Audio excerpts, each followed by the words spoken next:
Salut tout le monde, salut les canapéens, salut Loulou, comment ça va? Salut les canapéennes aussi, salut le rouquin, ça va bien et toi? Ça va, ça va. Je voulais te parler d'un petit truc aujourd'hui parce que j'ai eu un pote qui m'a envoyé un petit message Ouais. rapide.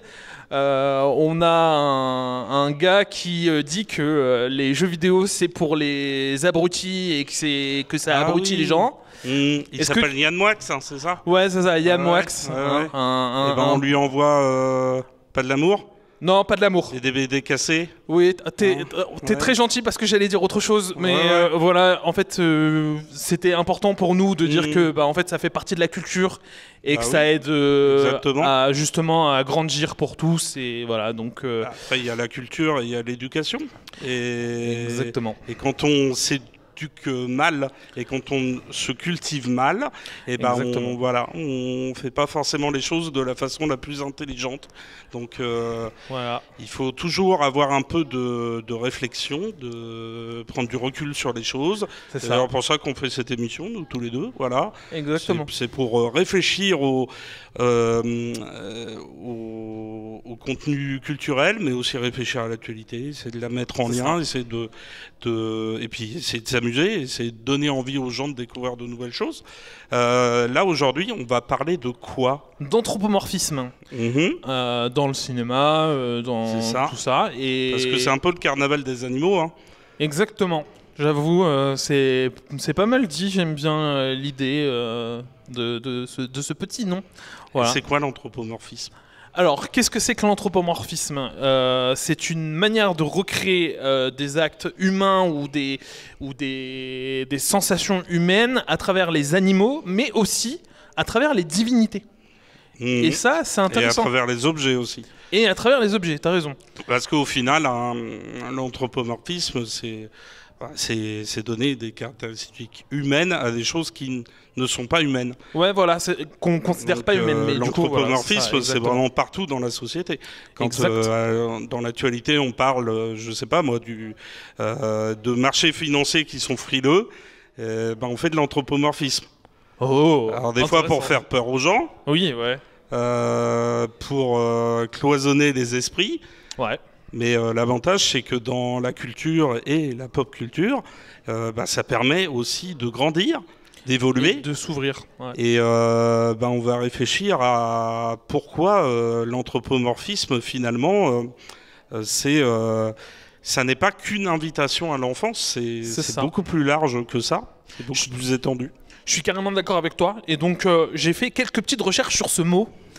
J'ai vu que tu avais fait aussi une petite vidéo sur nos réseaux. Donc, Mhm. tu avais déjà expliqué que, voilà, anthropomorphisme, c'est séparé en deux dans le grec. Anthropo veut dire homme et morphisme veut dire forme. Ouais. Et ça, c'est intéressant parce que ça vient des années 1700 où le baron d'Alloc va donner cette définition anthropomorphisme. D'accord, ok. Voilà, en 1700. Tu imagines, ça date un petit peu. Ah Mais- oui, oui. On retrouve ça aussi dans des sculptures ou des dessins qui datent de plus de 10 000 ans, de la préhistoire. Exactement. Et je trouve ça trop cool parce que je me suis intéressé un peu, mais ça veut dire que sans qu'on mette de mots, déjà à l'époque, on voyait déjà des trucs anthropomorphes. Mhm. Voilà, et je trouve ça vraiment cool. Exactement, tout à fait. Et ça a souvent. Enfin, c'est la preuve, encore une fois, que déjà la culture, elle récupère des concepts, des choses, Ouais, exactement. et elle les fait voyager à travers le temps. Ouais. Et c'est aussi la preuve que ça échappe un peu aux modes, Complètement. à la consommation. Au cadre de la société comme il est imaginé, par exemple aujourd'hui, pour Carrément. finalement toucher à des aspects plus grands que l'être humain. Oui, Parce ouais, que complètement. quand tu C'est la parles société finalement. des fameuses structures de la préhistoire, Mhm. des rituels des premiers agriculteurs, des premiers chasseurs, C'est ça. c'était des rituels, c'était pour comprendre la nature qu'il y avait autour de soi et pour essayer de mieux vivre avec elle. Exactement. Parce que on comprenait pas, à l'époque on n'avait pas internet, on n'avait pas toute la compréhension qu'on a sur le monde, mais les gens à travers ce genre de choses avaient une compréhension, on va dire, plus viscérale de leur environnement. Ouais, ils étaient plus réceptifs de ce qui se passait autour d'eux. Exactement. Et c'est pour ça que du coup, ils le représentaient dans leur manière la plus simple, mais en même temps la plus évoluée finalement. Parce que la peindre en version animaux humains, humanisés, pour donner une information, c'est rendre un dessin plutôt simpliste, on va dire, ou une sculpture plutôt simpliste, mais qui énonce des choses bien plus grandes. De prime abord, ouais. Voilà, c'est ça. De prime abord, hein, parce que finalement, ça se rapproche de la fable. Ah oui, je suis d'accord. Hein, la fable, le conte, c'est là depuis la nuit des temps. C'est là depuis que l'homme est devenu homme et qu'il a commencé à se raconter des histoires. Et finalement, dans la Grèce antique, il y avait Ésope, à qui on a attribué la création de la fable. Ouais. Mais on peut très fortement penser qu'il c'était déjà là avant que lui ne naisse. Et Ésope, c'est un écrivain grec du 7e, fin 7e, début 6e siècle avant Jésus-Christ. Ok. Et c'est quelqu'un qui va inspirer derrière un certain nombre de fabulistes, les auteurs de fables, et notamment un Français, Jean de La Fontaine. Jean de La Fontaine. Qui, au XVIIe siècle, va écrire en fait sur ses contemporains, mais au lieu de le faire directement et en attaquant de façon frontale les mœurs et les dérives de ses semblables, il va essayer d'adopter une vision façon poétique et exactement. Du coup une vision anthropomorphique finalement, parce qu'il va utiliser des animaux pour raconter des histoires sociétales avec toujours un but. Non, je vais retirer le toujours un but, mais avec des fins des fois moralisatrices finalement un peu. Genre... Oui, il y a une morale, mais c'est pas la morale, au sens péjoratif, au sens réducteur du terme, tu vois. Ça, mais par exemple, quand il écrit le renard et le corbeau, en fait, il veut parler au roi pour lui dire attention, il y aura toujours des gens pour essayer de flatter votre ego, pour essayer de recevoir des choses de votre part. Et ces gens-là, souvent le font par ruse, le font dans un état d'esprit qui vise pas à être sincère avec vous, mais qui le font à dessein. C'est de façon cynique. Ouais, je vois carrément. Et en plus, ce qui est rigolo dans tout ça, c'est qu'on a des choses qui se répètent d'année en année, de décennie en décennie, de millénaire en millénaire. Un peu comme nous, où l'année dernière on parlait de robots, d'IA et de tout ça. Exactement. Et là on va parler d'anthropomorphisme. Et grâce à quelqu'un que vous avez vu sur notre chaîne, donc le nain que vous avez vu sur la chaîne, il m'a proposé un film qui s'appelle Le robot sauvage. Et en fait, ça parle d'anthropomorphisme dans ce film. C'est un film de robots et d'animaux. Et en fait, c'est génial parce que ça parle vraiment de plein de choses. Ça va parler de parentalité, d'adoption, de différence d'espèces. De racisme. De racisme, voilà. Et de déterminisme social aussi. Exactement. Et je trouvais la manière de le faire vraiment géniale quand même. Ah oui, puis c'est un très très beau dessin animé. Déjà parce qu'il y a cette profondeur thématique qu'on ne retrouve pas forcément aujourd'hui à cause de la franchisation de la culture. Mais là, on va avoir des personnages dont on peut apprécier les aventures, on peut apprécier l'histoire. Et l'histoire, elle nous renvoie comme ça à un certain nombre de choses qu'on va toutes et tous connaître. C'est ça. Quand il parle notamment de déterminisme social, c'est pour dire attention, c'est pas parce que on est petit, grand, gros, maigre, qu'on doit forcément aller dans une certaine direction. Exactement. C'est pas parce que les gens qui te ressemblent, tu dois forcément faire les choses comme eux. Exactement. Et c'est pas parce que quelqu'un ne te ressemble pas qu'il ne peut pas être ton semblable. Pareil. Exactement. Et j'ai trouvé vraiment ce film comme une petite douceur de 2024. Alors c'était quand même plutôt cool parce qu'en 2024 on a eu quelques problèmes sociétals qui se sont passés avec une montée forte d'un certain parti politique. On n'en parlera pas plus, mais dans l'idée en fait ce genre de truc là fait plaisir à voir parce qu'il te rappelle que c'est le vivre tous ensemble qui marche le mieux et ça grâce à des animaux. Et je trouve ça fou, en fait, le concept même de se dire, ok, mais pourquoi moi, en tant que spectateur, je suis capable de voir des choses qui parlent de ma réalité à travers des animaux.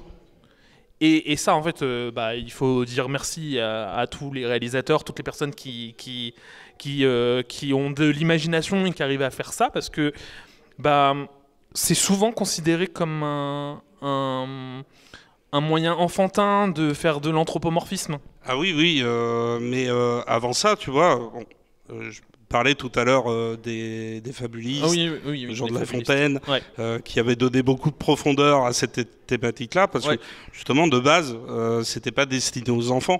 Les fables, c'était destiné aux adultes. Et le tout premier ouvrage des fables de La Fontaine, l'auteur le dédicace au jeune roi Louis XIV. D'accord, ok. Comme une sorte de, d'enseignement, tu vois. Okay. Et derrière, on va avoir un ensemble d'œuvres de littérature qui vont renvoyer comme ça à l'anthropomorphisme. Notamment l'ouvrage anglais de Kenneth Grahame, Le vent dans les saules, qui est une histoire qui suit quatre amis. Il y a Monsieur Taupe, il y a Monsieur Crapaud, il y a Monsieur Blaireau et il y a Monsieur Rat qui vivent tous ensemble sur les bords d'une rivière. D'accord. Et il se trouve que le calme, la tranquillité, l'harmonie de ce lieu va être remis en cause, notamment par le comportement assez extravagant de l'un des quatre protagonistes, Monsieur Crapaud, qui lui veut apprendre à faire du bateau. Ensuite, il veut apprendre à conduire une roulotte avec un cheval. Et puis finalement, il veut apprendre à conduire une voiture. Et le livre, il est sorti en 1907. Et en 1907, en Angleterre, on est dans ce qu'on appelle la période édouardienne, qui suit la période victorienne. Et il y a beaucoup de puritanisme, mais il y a aussi la révolution industrielle. Et à l'époque, les premiers véhicules, les tout premiers véhicules qui commencent à mettre un peu le bazar dans les campagnes avec du bruit, des accidents. Et Monsieur Crapaud, lui, il perd souvent le contrôle de ses véhicules. Parce que justement, il perd complètement ses moyens et il perd complètement le sens de sa propre existence, en quelque sorte. Parce qu'il devrait essayer de se recentrer sur lui-même. Et justement, les autres personnages qui sont à côté de lui, qui sont aussi, je le disais tout à l'heure, des personnages anthropomorphes. Parce que ça, c'est on va dire quelque chose qu'on voit régulièrement dans les œuvres anthropomorphes, c'est le fait qu'il y a différents niveaux d'anthropomorphisme. Monsieur Crapaud, c'est typiquement le personnage qui est le plus proche de l'être humain, puisqu'il s'habille, puisqu'il essaye de faire comme les êtres humains, alors que les autres, par palier, sont beaucoup plus animaux. Il y en a un qui va avoir un châle, par exemple, seulement, et qui va avoir un comportement un peu plus proche de l'homme que de son animal. Puis il y en a un autre qui va avoir un comportement encore plus animal, mais qui ne sera pas habillé. Et il y en a un qui sera vraiment à son état classique, on va dire. Un peu. Parce que moi, je sais pas, j'ai jamais lu le livre. Effectivement, tu as Monsieur Taupe et Monsieur Rat qui sont entre deux, tu vois. Ouais. Et Monsieur Taupe, à un certain moment du récit, il a envie de revenir parce que le récit commence par Monsieur Taupe qui sort en fait de son terrier. Il est appelé par le printemps. Et il sort parce qu'il entend les animaux, les oiseaux. Que la vie est revenue, quoi. Voilà, il a envie de découvrir ce monde à l'extérieur. Et finalement, un peu comme Ulysse dans l'Odyssée, il va tenter de retrouver à différents moments son logis. Oh, intéressant. Mais c'est un peu... il est un peu comme un enfant qui n'arriverait pas à retrouver l'innocence perdue. Oh. Il a du mal à se reconnecter à ce truc-là. Et Monsieur Rat, c'est un peu la même chose. Alors que le blaireau, Monsieur Blaireau, lui, c'est vraiment le plus animal de tous, puisqu'il a du mal à se connecter au monde, aux mondanités, au protocole. Et le récit, comme ça, te donne une sorte d'image de l'Angleterre de l'époque. Ouais. Parce que finalement, c'est pas une campagne, tu vois, c'est pas une campagne réaliste où tu as des crises agricoles, où tu as de la famine, comme il y en a eu beaucoup à la fin du 19e et au début du 20e siècle. Mais il y a cette idée que les 4 personnages, c'est des personnages privilégiés. Ah, d'accord. Donc, voilà, ils sont socialement... Voilà, socialement, ils sont quand même supérieurs aux autres. On va dire. Et ils représentent... alors, Monsieur Crapaud, c'est un peu, tu vois, le nouveau riche qui achète et qui dépense à tout va. Alors que Monsieur Rat, Monsieur Blaireau et Monsieur Taupe, eux, ils sont déjà posés. Ils sont déjà installés, tu vois, dans leur... ils ont déjà les codes de la haute société, leur confort, on va dire. Tout à fait. Et en phase 2, il va y avoir des hermines, des belettes, des lapins, qui sont quasiment jamais individualisés, mais qui ont des comportements, on va dire, ils veulent casser, ils veulent voler, ils veulent s'installer dans le château de Monsieur Crapaud en réussissant à un moment à le récupérer pour eux. Et en fait, c'est littéralement, tu vois, le peuple anglais, mais les prolétaires qui veulent tout récupérer. Et ça fait peur, en fait, à l'Angleterre puritaine. Et d'ailleurs, c'est tellement des personnages puritains qui sont quasiment pas sexualisés. Ce qui les sexualise, c'est leur rapport à la nature. Il y a le dieu Pan qui apparaît dans l'ouvrage. Le dieu Pan, c'est une figure de divinité qui nous vient de la Grèce antique et qui était censé représenter un peu le côté insaisissable, le côté parfait un peu. Enfin le côté aussi très dérangé que peut avoir la nature, très bestiale, tu vois, très changeant. C'est marrant parce que j'imagine pas du tout le Pan dans cette version-là, tu vois. Tu vois, ça c'est aussi un peu, en quelque sorte, de l'anthropomorphisme. Pour la littérature, on parle beaucoup plus de personnification. Et à côté de ça, tu as la rivière aussi qui est personnifiée, anthropomorphisée, parce qu'on va avoir... le cours de la vie... à différents moments, en fait, les personnages parlent quasiment avec la rivière. Et la rivière, elle leur donne des sensations que pourrait leur donner en fait un partenaire féminin. Ah, d'accord, Alors qu'à côté de ça, il y a quasiment aucun personnage féminin. Tu viens de me donner envie de lire un livre. Félicitations, parce que je suis vraiment pas un lecteur. La rivière va m'intéresser, je crois. Non, franchement c'est trop intéressant, j'adore l'idée. Puis il y aurait beaucoup d'autres choses à dire sur ce formidable bouquin, mais tout ça pour dire que finalement, tu vois, c'est l'anthropomorphisme a pris cette dimension-là à travers la littérature, et là encore une fois, Kenneth Grahame, lui, il écrit dans un premier temps sous forme de lettres. Histoire à son fils unique. fils unique, qui d'ailleurs est plus ou moins représenté dans le récit, parce que c'était un petit enfant qui avait des problèmes de vue. D'accord. Et il se trouve que Monsieur Taupe, le livre commence par lui. Donc c'est directement une référence à ce petit garçon. Mais derrière, lui va essayer constamment de troubler en fait les codes pour justement dire finalement l'ouvrage, tu peux le destiner à tout le monde. Et 40 ans plus tard, dans les années 40, un peu après la fin de la Seconde Guerre mondiale, tu as George Orwell qui fait La ferme des animaux. C'est également une sorte de fable dans laquelle des animaux font la révolution dans leur ferme, se débarrassent du fermier et montent une société un peu idéale, jusqu'à ce que une partie des animaux décide de prendre le pouvoir, d'imposer une dictature, et tout ça va mal se terminer. C'est une véritable dystopie. George Orwell, c'est lui qui avait fait 1984, qui avait écrit 1984.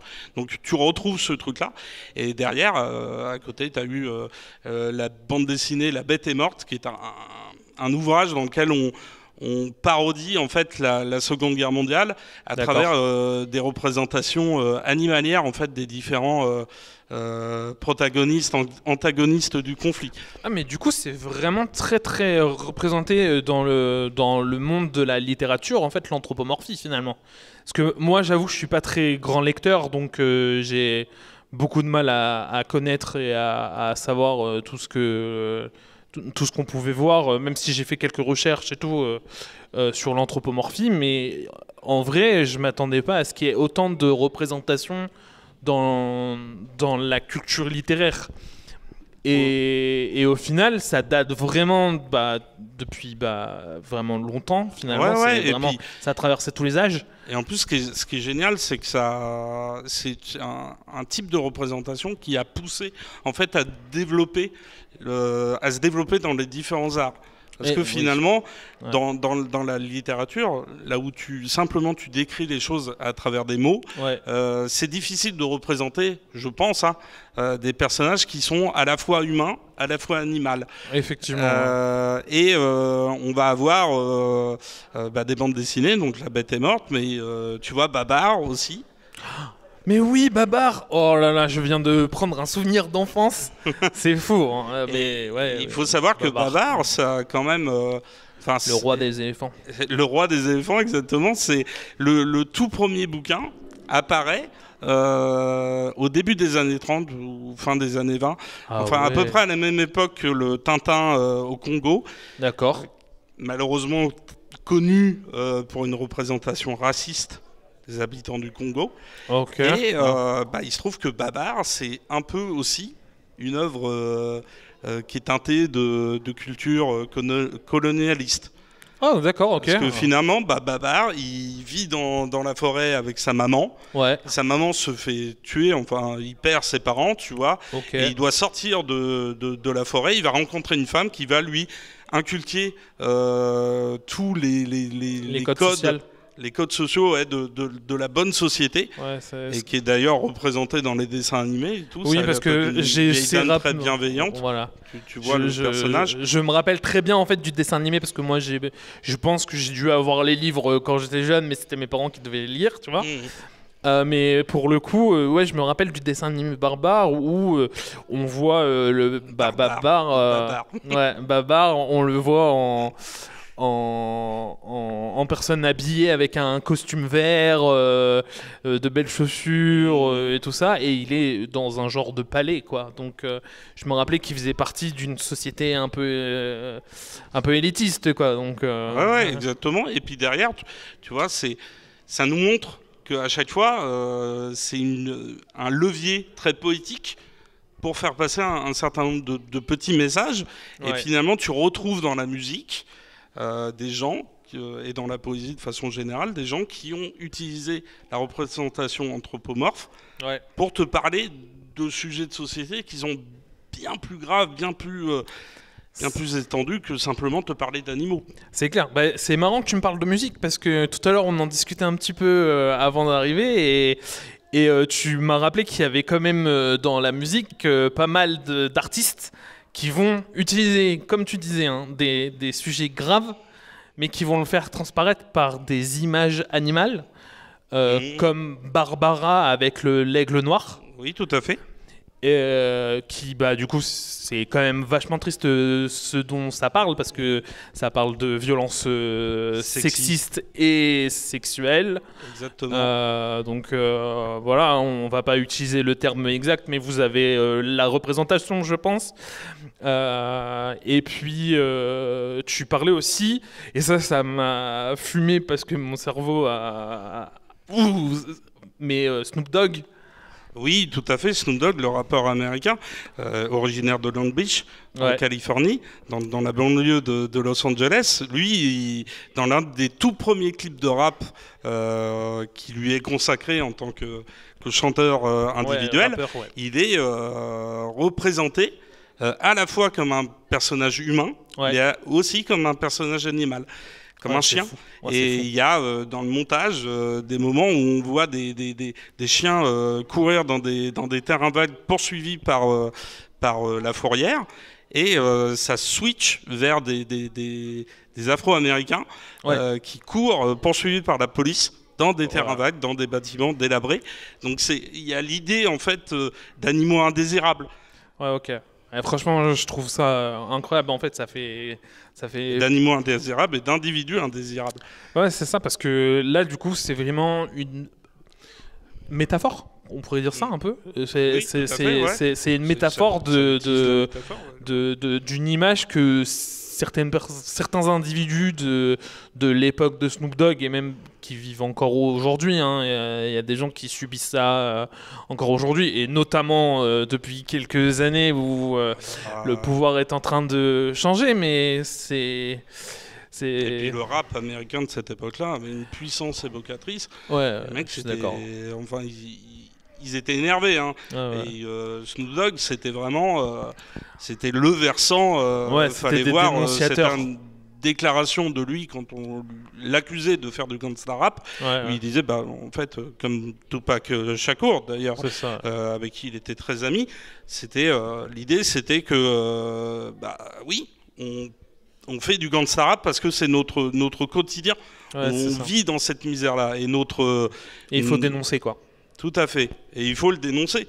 Et il faut qu'on puisse tout casser. Et en même temps, il y avait un côté très libérateur. Je vois. Le rap, et en particulier les chansons de Snoop Dogg, c'est des chansons qui sont jouissives, qui sont libératrices.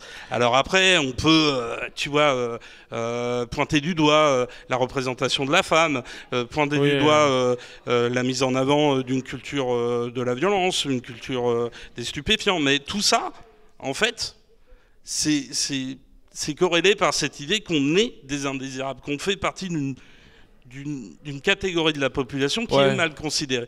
Donc, je vois ce que tu veux dire, en fait. Parce que souvent, il y a, nous, on est catégorisés comme des geeks, on va dire, comme nous.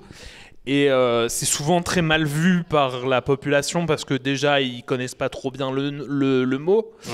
Mais aussi parce que...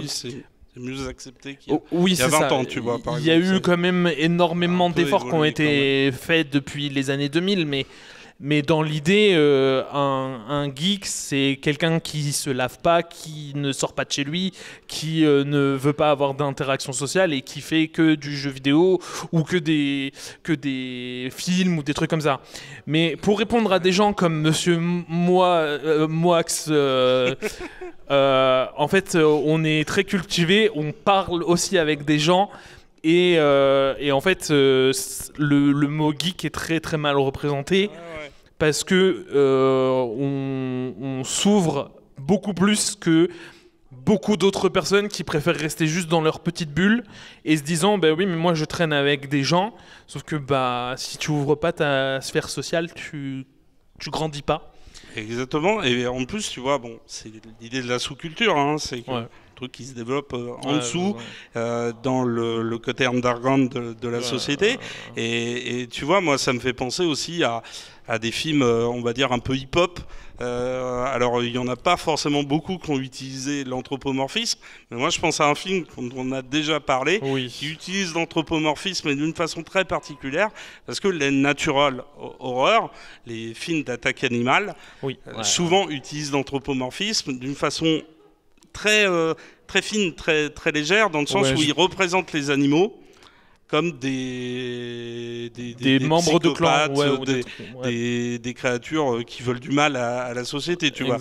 Et des créatures qui se développent en marge de la société.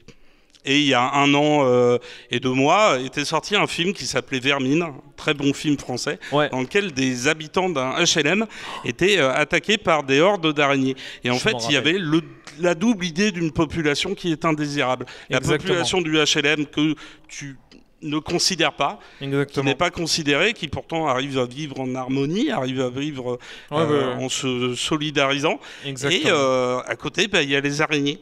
Exactement, qui sont pas désirables non plus pour les arachnophobes et pour toutes les personnes. On a du mal à considérer parce que justement on leur attache des comportements, des définitions, mais c'est des définitions qu'on leur donne. Exactement. Et comme souvent, on oublie que c'est un animal. On oublie que tout ça sont des animaux et c'est pareil pour les dents de la mer. Je veux dire, enfin.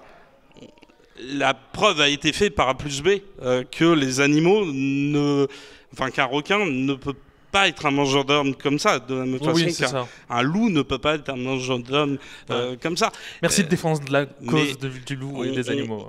L'être humain construit en fait son rapport au monde comme un rapport de force, avec des antagonistes, des protagonistes, alors que souvent les choses sont beaucoup plus nuancées que ça. C'est ça. Mais ça facilite pour les histoires. Oui. Voilà, en fait, je pense que c'est aussi une idée de facilité, et c'est ce qu'on disait en fait depuis la nuit des temps, depuis que l'homme est capable d'écrire et de donner des histoires et de retranscrire des histoires, eh bien il facilite les choses en faisant des représentations. Donc, comme je disais tout à l'heure, alors c'était pas péjoratif en disant que tu fais une statue pour représenter un homme-chien, par exemple. Voilà, c'est pas si facile que ça. La statue, c'est très dur à faire et tout. D'ailleurs, il y a une vieille statue, je crois que c'est un homme-lion. Oui, c'est ça, l'une des toutes premières représentations anthropomorphes connues dans l'histoire. Exactement, qui a 40 000 ans du coup. C'est ce que je disais tout à l'heure. C'est fou, moi je trouve ça trop cool. Et en plus. On est revenu dessus, dommage, mais en fait, il y a eu aussi un truc qui a été découvert en Ariège, donc en France, dans une grotte où en fait il y a une représentation d'un personnage qui serait anthropomorphe et qui est assez difficile à imager, et on pourrait croire que c'est parce qu'il prend le contrôle sur les animaux. Voilà. D'accord. Et donc là, pour l'instant, moi, dans l'article que j'ai lu, ils avaient des difficultés à vraiment bien comprendre la peinture, parce que c'était dans les grottes des Trois Frères, en Ariège. D'accord. Voilà. Et donc, je trouve ça incroyable de voir à quel point tout se suit et tout Et puis finalement, les codes se retrouvent de façon intrinsèque. Aussi parce qu'on ne l'a pas dit tout à l'heure, mais la société, avant d'être industrielle et d'être urbaine, elle est agricole. Exactement. Donc le lien avec la nature est très fort, et cette connexion impose en fait d'essayer de trouver des moyens pour comprendre, pour expliquer, pour faire passer des messages. Et d'ailleurs, Jean de La Fontaine, il disait je me sers d'animaux pour instruire les hommes. Oh, j'adore cette phrase. Et je trouve que c'est superbe, parce que en même temps, ça veut tout dire de l'anthropomorphisme. Finalement, tu fais passer un message très, très puissant, très profond, mais à travers quelque chose qui a l'air d'une simplicité. Ouais, c'est ça. Et puis en plus, souvent les animaux qui sont utilisés, c'est des animaux qu'on a l'habitude de côtoyer. Ça va être le chien, ça va être le chat, ça va être le cheval, ça va être la souris, ça va être l'araignée, parce que l'araignée peut faire peur, mais c'est quelque chose qu'on trouve dans les maisons. Et en fait, c'est intéressant parce qu'on leur voue pas mal de choses. Et notamment, j'ai remarqué un truc. Alors après, peut-être que je suis le seul à l'avoir, à faire cette connexion biaisée, tu vois. Mais dans l'idée, ça fait aussi partie des mythologies. Tu vois, on dit que l'anthropomorphisme, ça touche aussi au mythe et à la divinité. Exactement. Et quand tu regardes les divinités païennes, les anciennes divinités non monothéistes, polythéistes, ouais, polythéistes et tout ça, eh bien, en fait, on se rend compte que, par exemple, en Égypte, on avait des divinités qui étaient représentées mi-homme, mi-animal. Ouais. Voilà, on a plein de choses dans ce genre-là. On avait dans la religion mésopotamienne. Ouais, d'accord. C'est pareil, c'est des représentations avec des animaux, des fois genre des dragons, des trucs comme ça, mais il y a aussi des fois des humains qui ont des têtes d'animaux. Et d'ailleurs, tu sais que, enfin, ça me fait penser à quelque chose parce que nous, en France, on a eu un phénomène, on va dire culturel, un phénomène de pensée qui s'est développé dès le XVIIIe siècle, qui s'est appelé les Lumières. Ouais. Et c'était pour insister sur le fait que voilà, il fallait être beaucoup plus instruit. Alors c'est au-delà de ça. C'est plus penseur. Arrêter de, tu vois, d'aller se caler sur des choses qui ne sont pas pragmatiques. Ok, d'accord. Et d'essayer de développer une pensée logique. Ok. Tu vois, du monde. Et finalement, l'anthropomorphisme, il a fait les frais de ce truc-là parce que les sciences, elles ont souvent classé l'anthropomorphisme comme un péché capital, un péché capital, tu vois. Ah, intéressant ça. Et on a souvent, pour parler d'anthropomorphisme, de l'anthropomorphisme dans les civilisations anciennes, on a souvent utilisé le terme système culturel pré-rationnel. Tu vois le niveau de violence pour dire en fait non mais les gens à cette époque-là ils étaient complètement cons quoi. Oui. Les tribus africaines qu'on vient de conquérir non mais avant qu'on arrive juste c'était une grosse bande de débiles mentaux et ça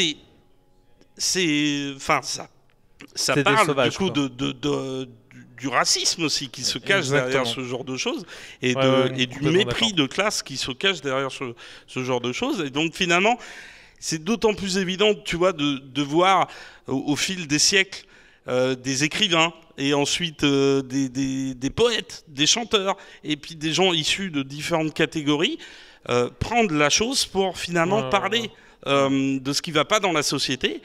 Et c'est d'autant plus fort quand tu as des Afro-Américains qui vivent dans des ghettos, qui vivent le racisme, mais d'une façon complètement fois 10 000, barbare, tu vois. Le petit blanc qui se plaint du racisme anti-blanc, il peut aller se rhabiller, quoi. Parce qu'à côté, les mecs, ils ont quand même bien morflé, quoi. Alors après, tu vois, bon... tout le monde est critiquable. Oui, un mec comme Snoop Dogg sera critiquable. Des mecs comme Dr. Dre sont critiquables. Oui, comme Monsieur Moix. Et comme Monsieur Moix. Mais tu vois, ces mecs-là, ils se sont aussi, tu vois, posé la question de comment je peux essayer de, tu vois, de faire bouger les choses. Et finalement, tu les fais bouger aussi en touchant aux tripes. Et l'anthropomorphisme, il va aller capter en fait le côté viscéral de la culture et de la pop culture. Ça nous ramène un peu à un côté animal primordial de notre être en fait. Et ça c'est intéressant parce que sans s'en rendre compte, et là tu vois, je l'ai pas écrit, je l'avais pas réfléchi avant, c'est parce que là on en discute et que j'y pense en même temps, tu vois.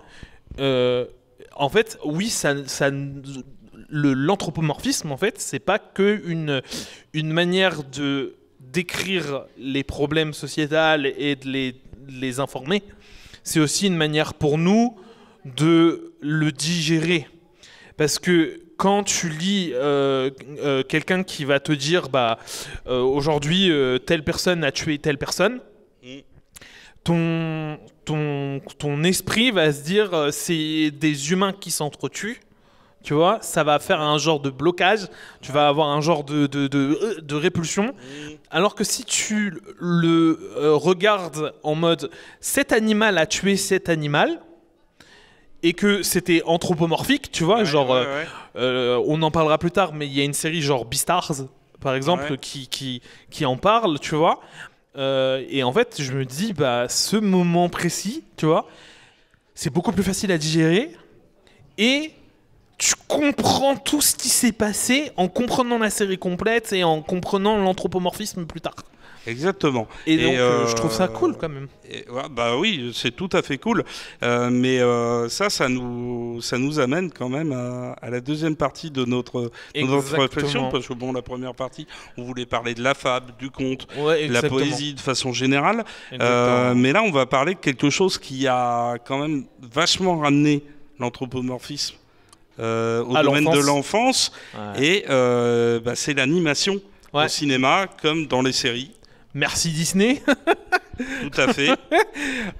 Moi personnellement, j'ai des souvenirs d'enfance avec Disney et de l'anthropomorphisme qui sont juste exceptionnels. Hein.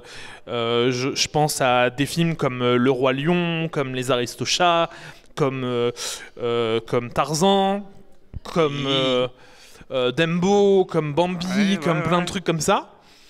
Et en fait, quand tu le regardes au premier abord quand tu es un enfant, et c'est là où en fait, tu vois, l'anthropomorphisme va vraiment aider, c'est que ça va te permettre de dire tout ce que tu as envie de dire en tant qu'auteur, réalisateur, parce que là c'est de la réalisation dont on parle, mais on va vraiment pouvoir parler de tout sans qu'on se dise on va se faire défoncer par la critique, parce qu'en fait les enfants vont être le cœur de cible. Oui, tout à fait. Exactement. Et chez Disney, ils essayaient de faire passer des messages subliminaux en plus. Ah bah oui. Mais le cœur de cible, c'était l'enfance. Ah bah tout à fait. Et en plus, bon, faut quand même se remettre dans un certain contexte. Quand Walt Disney se lance dans l'animation dans les années 20, c'est pas la même société qu'aujourd'hui. Hein.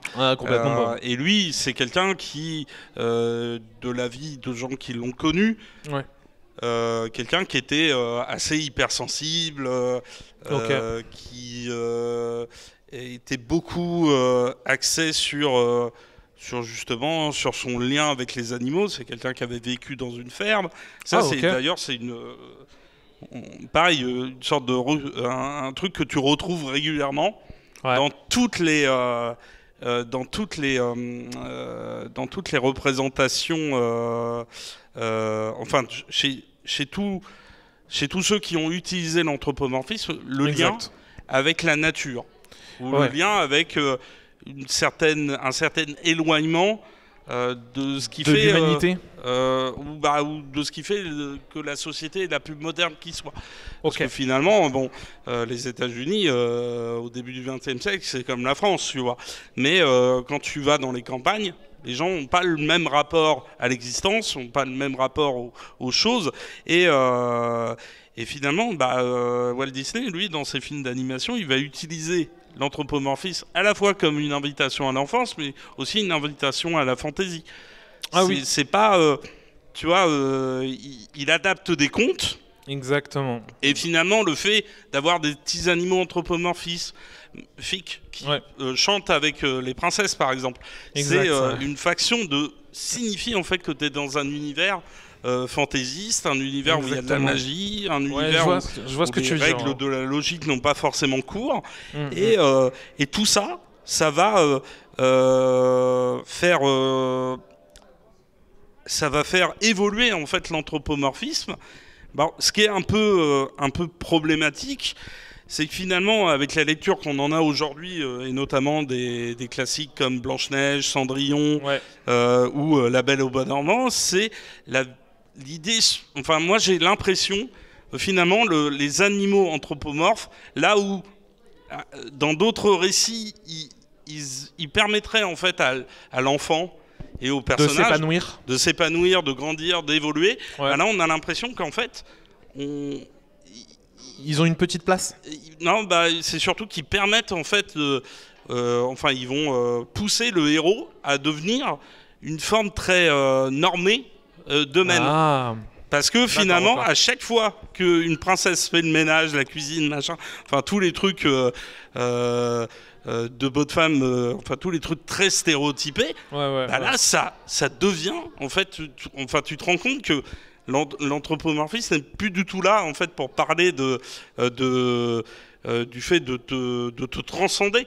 Ok, ouais, je vois ce que tu veux dire. C'est là pour t'enfermer en fait dans un rôle. Ok, ouais, je vois. Là, c'est vraiment en fait faire revenir la société en fait, la société, ça sera toujours ça. Il faut que tu restes dans ça et pas genre tu peux casser les codes comme on a pu voir dans certains autres films comme le Robot Sauvage. Le Robot Sauvage, c'est complètement l'inverse, c'est on casse complètement le code, on y va à fond, on se retrouve avec un petit robot tout mignon et tout, mais qui va prendre le rôle de la maman et tout. Je trouvais ça vraiment génial en final. Mais je suis d'accord avec toi, en fait dans les Disney, on va avoir ce rôle et en plus... tu vois, les films que tu as cités, par exemple les films de princesse, souvent, moi, par exemple, le rôle anthropomorphique des personnages, pour moi, il passe un peu au second plan dans le sens où le personnage principal va vraiment être la princesse qui va devoir évoluer et tout. Et d'ailleurs, tout à l'heure, je parlais de différents niveaux d'anthropomorphisme dans tous les récits. Finalement, tu te rends compte que là, il y a vraiment l'idée... d'animaux qui vont être capables de faire le ménage comme un homme, capables d'attraper un chiffon comme un être humain, mais c'est pas ça va pas jusqu'au fait de parler, jusqu'au fait de verbaliser des choses. Exactement. Si ce n'est que bien sûr dans Cendrillon, les petites souris, elles parlent. Ouais, Gus Gus, tout à fait. Gus. Et Lucifer qui ne parle pas, mais lui qui va avoir un rôle aussi super important qui est anthropomorphe également. Exactement, parce que lui il va avoir le rôle de c'est ça, du psychopathe qui va vouloir jouer avec sa proie avant de se nourrir, c'est un personnage très particulier, Lucifer. Mais c'est vrai que, tu vois, on a nos petits personnages comme le lapin blanc de Alice au Pays des Merveilles. Oui. Donc on te salue Ludo parce qu'on t'aime vraiment très fort, hein, mais voilà, tu seras encore notre petit lapin blanc aujourd'hui. Mais voilà, et en fait le lapin blanc par exemple, il parle, il va avoir une mission. Et il amène quelque chose supplémentaire à Alice qui est le personnage central, mais il amène beaucoup plus que que Gus Gus par exemple, tu vois. Pour moi, Gus Gus va aider un peu, mais oui, mais c'est beaucoup plus un personnage gaguesque. Mais là-dessus, tu vois, ça met bien en évidence aussi que l'anthropomorphisme, c'est là pour faire ressentir. Est-ce que ce chien là-bas est anthropomorphe? Oui, je me disais, c'est un Beethoven. Tout à fait. On a été perturbé par un Beethoven. Mais il y a toujours la dualité, tu vois, entre l'humain et l'animalité. Et en même temps, il y a beaucoup de récits dans le conte de Perrault, Le Petit Chaperon Rouge. Oui. L'anthropomorphisme sert à représenter l'antagonisme. Exactement, parce que du coup, le grand méchant loup... C'est ça, et ce qui est éloigné de l'humanité. Et finalement, quand tu regardes Alice au Pays des Merveilles, moi j'ai pas lu le bouquin d'origine, quoique c'est un bouquin un peu comme Le Vent dans les Sauts de Kenneth Grahame, hein, c'est un bouquin aussi qui est porté par une vision nostalgique de la campagne. D'accord, ok. Qui se rattache à l'enfance. Et finalement, dans le film d'animation, la petite fille, Alice, elle est emportée dans ce monde de cauchemars, de rêves, de folie, par un personnage anthropomorphe, le lapin. Et ensuite, elle va rencontrer d'autres personnages, mais tous ces personnages-là, quelque part, ils veulent pas l'aider. Ils veulent pas lui venir en aide, ils veulent pas. Exactement, ils font juste leur vie. C'est ça. Et c'est incroyable parce que du coup, ça montre que la société peut complètement s'en foutre de ce que l'individualité va être. Exactement. Et quand tu regardes Pinocchio, ouais. Pareil, le film d'animation du début des années 40, tu as ce personnage de petit enfant de bois qui sort pour la première fois pour aller à l'école et il rencontre sur son chemin deux personnages anthropomorphes, dont un renard. Ouais, et ces personnages, ils sont là pour symboliser, tu vois, les adultes malveillants qui vont t'amadouer avec quelque chose et puis ils vont te dire viens avec moi, t'en auras plus et ça sera mieux que l'école. Mais encore une fois, tu vois, derrière, il y a quand même un peu le spectre du puritanisme dans l'idée où il faut, c'est important d'aller à l'école, il faut s'instruire. Mais tu vois, chez certains représentations de Pinocchio, on insiste beaucoup sur le fascisme italien, Mussolini, et finalement dans la version de Disney, il n'y a pas de rappel au fascisme, mais quand les enfants font des choses qui sont répréhensibles, voilà, ils sont bien condamnés comme il faut. Et d'ailleurs, ils finissent même par être transformés en monstruosité, en âne. Oui, effectivement, c'est vrai. Ils sont transformés en âne. Et ça, tu vois, c'est encore une fois, c'est l'utilisation de l'anthropomorphisme chez Disney, qui est quand même un peu à double tranchant, qui ramène sur des choses assez différentes. Et ça me fait penser aussi à Mary Poppins, dans lequel il y avait des personnages réels qui coexistaient avec des personnages de cartoon. Comme dans Qui veut la peau de Roger Rabbit. Exactement, mais dans Qui veut la peau de Roger Rabbit, on en parlera plus tard parce que l'utilité n'est pas la même. Et en fait, là, il y a encore l'idée, tu vois, que c'est le monde de l'enfance. Mais où au bout d'un moment il va quand même falloir un peu en sortir. Il va falloir grandir. Même si finalement tu y accèdes en suivant des personnages anthropomorphes et que tu y suis aussi un personnage des personnages qui font partie des sous-classes sociales de la société. Parce que tu as un ramoneur. Et puis tu as le personnage de Mary Poppins qui est une nourrice. Nounou. Une nourrice. Et finalement, c'est un peu les invisibles, tu vois, de la société. Et de la société victorienne d'ailleurs, parce que je crois que ça se passe dans l'Angleterre de la fin du 19e. Donc il y a quelque chose, tu vois, de très un peu subversif. Mais encore une fois, au bout d'un moment, il faut en sortir. Au bout d'un moment, c'est ça. Il faut grandir, il faut évoluer, il faut abandonner ce truc-là. Il faut rentrer dans le moule de la société. Mais dans les bouquins dont ça s'inspirait, alors je sais pas si Mary Poppins, il y avait eu un livre, une œuvre littéraire, tu vois, dont est inspiré le film, mais il y a eu Peter Pan, il y a eu Alice au Pays des Merveilles, Le Vent dans les Saules, ça a été adapté par Disney dans un court-métrage qui s'appelle La Mare aux Grenouilles. D'accord, ok.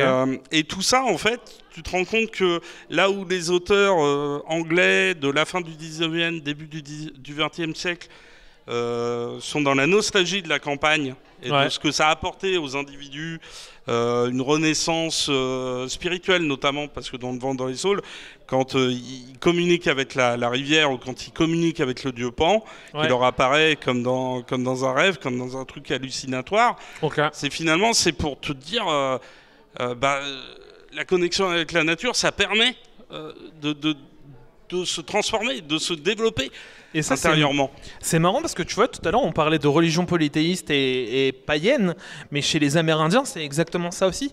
Ils prennent des breuvages hallucinogènes qui leur permettent de parler avec des divinités. Des divinités qui sont souvent représentées avec des animaux. Exactement, et tu vois, dans Pocahontas, il y a encore cette idée un peu de est-ce que c'est humain, est-ce que c'est animal ou végétal, avec grand-mère feuillage. Exactement, il y a grand-mère feuillage, mais il y a aussi Nico, je crois. Je crois que c'est Nico, c'est le petit raton laveur. Exactement. Voilà. Et Percy, on donne aussi un truc à Percy, le chien. Le chien du grand méchant. D'accord, ok, oui.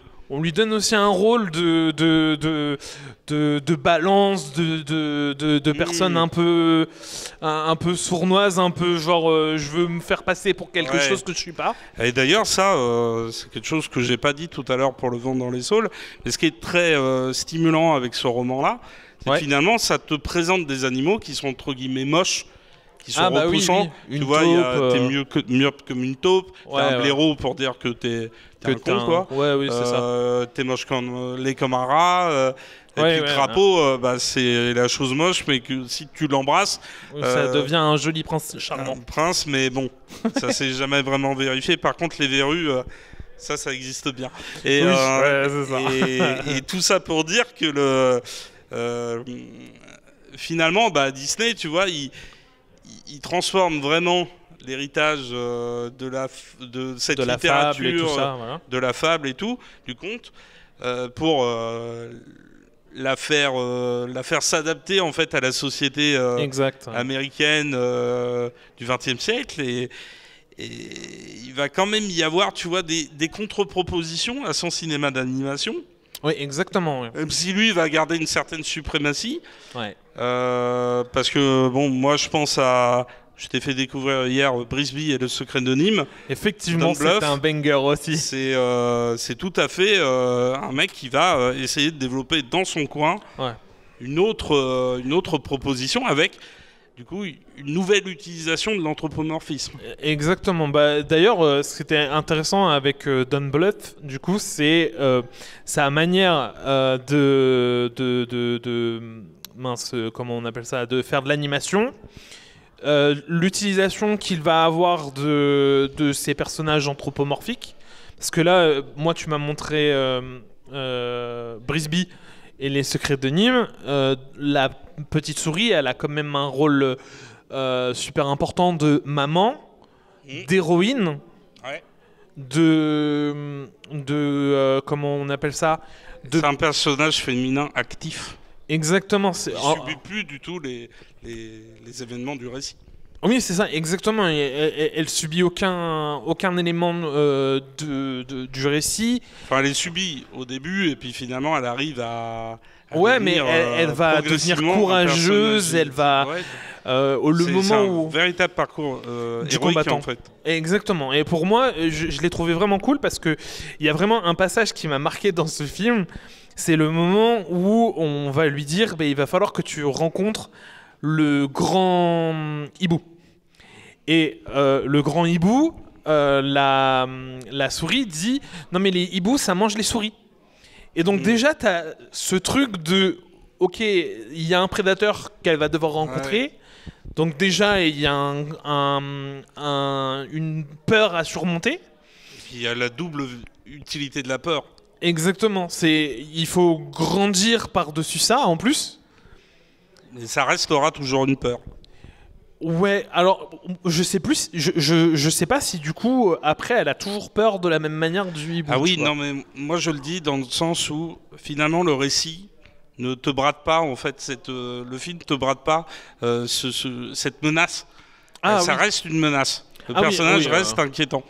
Complètement, et puis surtout quand tu le vois arriver, en fait, désolé, spoiler, tant pis. En fait, il y a un moment, en plus on a oublié de faire le disclaimer spoiler, vous connaissez tout le monde. Mais en gros, on a vraiment le passage où la petite souris va arriver devant l'antre du hibou. Le hibou n'est pas visible et va dire entrer. Il va y avoir un nuage de fumée qui va sortir. Oui. C'est épique pour ceux qui connaissent Taram et le chaudron magique. Avec une voix caverneuse. Exactement. Si vous connaissez Taram et le chaudron magique, regardez-le, vous aurez les mêmes frayeurs. C'est une certitude. Et en fait, la petite souris va entrer, va commencer à avancer. Et là, il y a une araignée, donc arachnophobe, attention. Mais il y a une araignée qui sort de nulle part et qui va arriver derrière la petite souris, qui fait 2 fois sa taille. Donc tu sens qu'il y a déjà danger. Et là, tu as le hibou qui va poser sa patte sur l'araignée, qui va écraser l'araignée. Littéralement. Et la patte fait le double de la taille de l'araignée. Donc si vous imaginez que l'araignée faisait déjà le double de la taille de la souris, quand vous regardez la souris à côté du hibou, c'est vraiment gigantesque. Et donc, il y a quelque chose colossal, voilà, c'est quelque chose de terrifiant. Et en plus, il a un regard jaune doré bien perçant. Oui, et d'ailleurs, pour insister sur le fait que certaines lueurs, certains éléments dans le film étaient particulièrement... Ils ont utilisé une astuce d'animation. Je crois que c'était de peindre sur un certain type de papier ou une certaine peinture les flammes, les lumières, pour leur donner un côté particulièrement chaud qui ressort à l'image. Et ça ressort vraiment fort parce que pour le coup tu vois vraiment que les yeux du hibou alors que tu vois son immensité, mais ses yeux sont impressionnants. Ensuite tu vas voir que sur lui il a une cape de toile d'araignée. Tu te rends compte de l'immensité du personnage et je trouve ça vraiment génial. Et encore une fois, il a, hormis la parole, il n'a quasiment pas de caractéristiques humaines. Exactement, c'est ça, voilà, vraiment. Alors que la petite souris, par exemple, elle a quand même un habit sur elle. Elle a une petite cape. C'est ça. Qu'elle porte. D'autres personnages comme le corbeau vont avoir une petite laisse autour du buste. Et d'ailleurs, à un moment, la petite souris, elle perd son vêtement rouge. Exactement. Et je trouve ça intéressant parce qu'elle le perd au moment où elle va devoir réaliser une épreuve. Exactement. Elle va devoir se dépasser. Ouais, carrément. Je suis totalement d'accord. C'était vraiment trop stylé ce passage. On perd en fait l'humanité, l'habit de l'humanité pour revêtir l'animalité et enfin pour ne se retrouver plus qu'avec son animalité. Exactement. Et essayer de se dépasser pour se sortir d'une situation bloquée. Ah oui, je suis carrément d'accord avec ça, et surtout que en plus la situation est super importante dans ce moment précis parce qu'elle va découvrir une information capitale pour les rats. Et voilà, donc moi je trouve ça vraiment trop cool. Brisby, c'était un super film, merci de me l'avoir présenté. Il n'y a pas de problème, c'était avec plaisir, mais en plus là-dessus, tu vois, Don't Bluff, moi ce que j'aime bien, c'est que à côté, il a fait d'autres films, hein, Fievel et le Nouveau Monde, Le Petit Dinosaure et la Vallée des Merveilles, Charlie mon héros, et à chaque fois, on retrouve en fait une certaine imagerie religieuse ou un truc connecté à une certaine forme de spiritualité, parce que Le Petit Dinosaure, c'est aussi un récit anthropomorphique, mais avec un animal disparu, le dinosaure. Exactement. Mais on a cette vision de la mer qui apparaît dans le ciel, qui apparaît dans les nuages, qui préfigure en fait la vision de Mufasa dans Le Roi Lion, la vision spectrale de Mufasa. J'allais y venir. Et ce que je trouve d'incroyable, c'est aussi à chaque fois, et je l'ai pas dit tout à l'heure sur le robot sauvage, mais c'est aussi des récits qui n'hésitent pas. Comme beaucoup de grands récits, de grandes œuvres de la pop culture, à aller chercher des thématiques religieuses, à aller chercher des leitmotifs de récits religieux comme l'Exode, comme le cataclysme qui arrive duquel tu dois te protéger. C'est le cas dans Brisby. Dans Fievel et le Nouveau Monde, on parle des pogroms, de tout ce qui est violence envers les populations animales, surtout des populations qui sont minoritaires dans un pays, tu vois, comme les Juifs par exemple. Et c'est moi je trouve incroyable parce que le cinéma de Don't Bluff, c'est à la fois un cinéma qui est complètement axé sur les enfants, mais qui te dit par contre, voilà, moi je suis pas là pour les ménager. Je vais, mais finalement un peu comme Disney, parce que Disney, quand il transforme l'un des amis de Pinocchio en âne, c'est une vision cauchemardesque. Ouais, je suis d'accord. Et en même temps, tu vois, je trouve que Disney l'amène de manière un poil plus enfantin que dans d'autres vision, tu vois. L'époque peut-être, tu vois, voulait ça, mais finalement, lui, malgré son côté puritain, son côté conformiste, il n'hésitait pas, tu vois, à mettre des fois les deux pieds dedans. Et le Monstro la baleine, pareil, tu vois, c'est un animal monstrueux et terrifiant. Et finalement, c'est en se retrouvant dans son ventre que le personnage comprend des choses et arrive, comme Brisby, à sortir de sa condition. À relever un défi. Et c'est encore une fois une confrontation avec une créature qui est à la fois humanisé parce qu'on lui donne le caractère de la colère. Un peu comme Moby Dick. Voilà, un peu comme Moby Dick. Mais avec cette animalité qui est derrière, qui est en toile de fond. Mais dans les autres propositions d'animation, t'as les studios Pixar. Et moi, ce que j'aime bien dans les studios Pixar, c'est que finalement, tu proposes des animaux ou des objets qui ont des caractéristiques humaines, mais qui sont quand même vachement fêlés, quoi, qui ont un petit côté un peu dérangé, un peu étrange. Comme Toy Story. Voilà, ou comme Mille et une pattes. Moi, je pensais à Mille et une pattes parce que tu vois, Mille et une pattes, c'est vraiment le côté. Je suis un inventeur génial. J'essaye de casser en fait ma condition de petite fourmi ouvrière pour relever un défi. Puis finalement, voyant ma tribu, ma colonie menacée, je vais devoir partir chercher d'autres insectes qui sont tous étranges, tous bizarres, tous un peu givrés. Et puis ça va être pour grandir, pour passer à l'âge adulte, mais en même temps, à la différence des Disney des origines, je ne me dis pas, au bout du compte, ça s'arrête, ça se termine. Tu vois ce que je veux dire? Moi, je trouve que dans les Disney des origines, à part Dumbo, par exemple, où on te parle de différence, on te parle d'handicap, on te parle du fait d'essayer de trouver sa place dans la société en s'acceptant soi-même, il y a très peu de récits anthropomorphiques, ou du moins où l'anthropomorphisme n'est pas sur la marge du récit. Où l'anthropomorphisme ne représente pas un antagonisme ou un allié, mais un allié qui va finalement t'amener à t'enfermer dans un rôle qui ne devrait pas être le tien. Ok, je vois. Genre, il va pas t'obliger à devenir un héros ou des trucs comme ça, alors que tu voyais autre chose. Ok, je vois un peu ce que tu veux dire.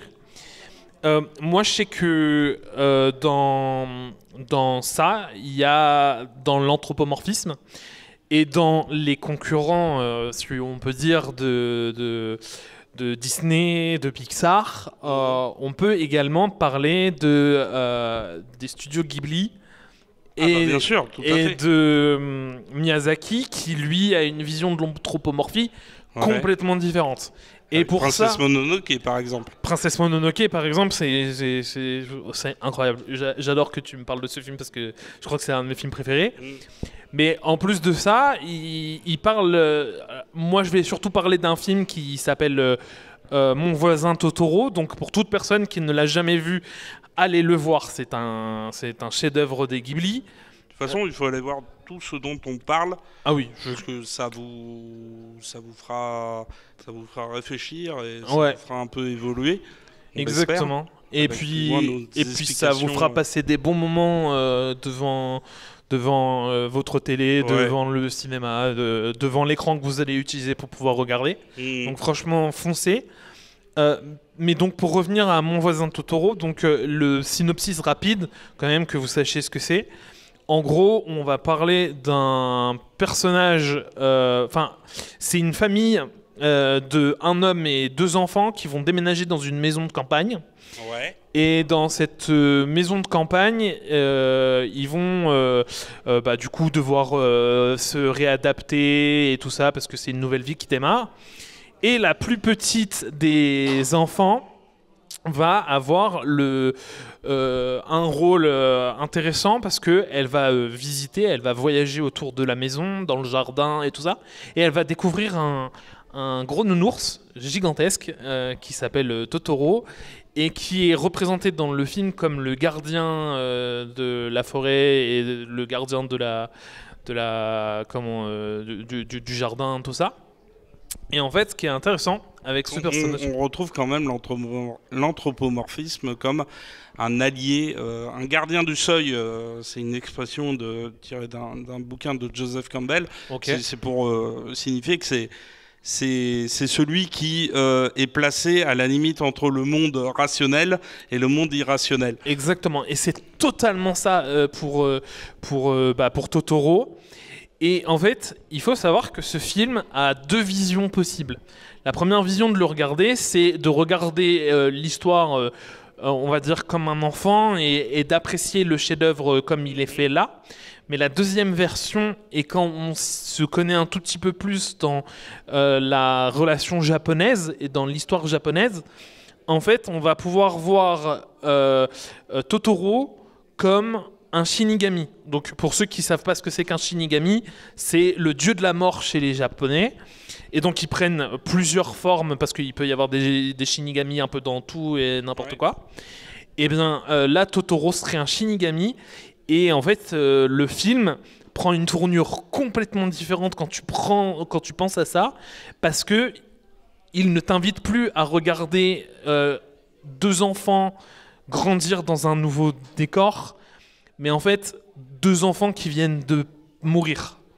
Et donc, tu vas voir le monde à travers la vision de deux enfants qui viennent de périr et qui viennent de disparaître dans le monde de l'au-delà, quoi. C'est marrant parce que moi, mon souvenir que j'ai de Princesse Mononoke, il me semble que quand même, on parle d'une nature qui est en train de disparaître, qui est attaquée par un mal, et finalement, à côté, l'humanité, elle aussi a des problèmes, elle aussi a des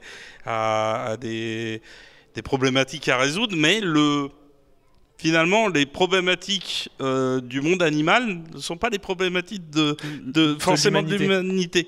Tu vois, il y a cette espèce de côté où on ne se comprend pas, où on n'arrive pas à se mettre en accord, alors que pourtant, je crois que Princesse Mononoke, elle a quand même, elle fait quand même partie, elle a un côté loup. Exactement, c'est ça. Elle a été élevée par de loups. Elle a été élevée par de loups et c'est ça qui est très intéressant aussi dans ce film. D'ailleurs, pour ceux qui sont avec nous, vous avez la chance de voir le grand écran. Je ne sais pas si les caméras le montrent, mais normalement, il voit ça aussi sur Twitch. Ok, voilà. Donc pour ceux qui sont sur Twitch, vous voyez aussi. Mais franchement, foncez vers ces films parce que en fait, il faut savoir que Miyazaki a un rapprochement très fort avec tout ce qui est écologie.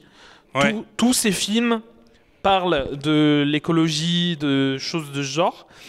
Et en fait, chacun des personnages animaux qu'il va utiliser a un côté anthropomorphique à chaque fois.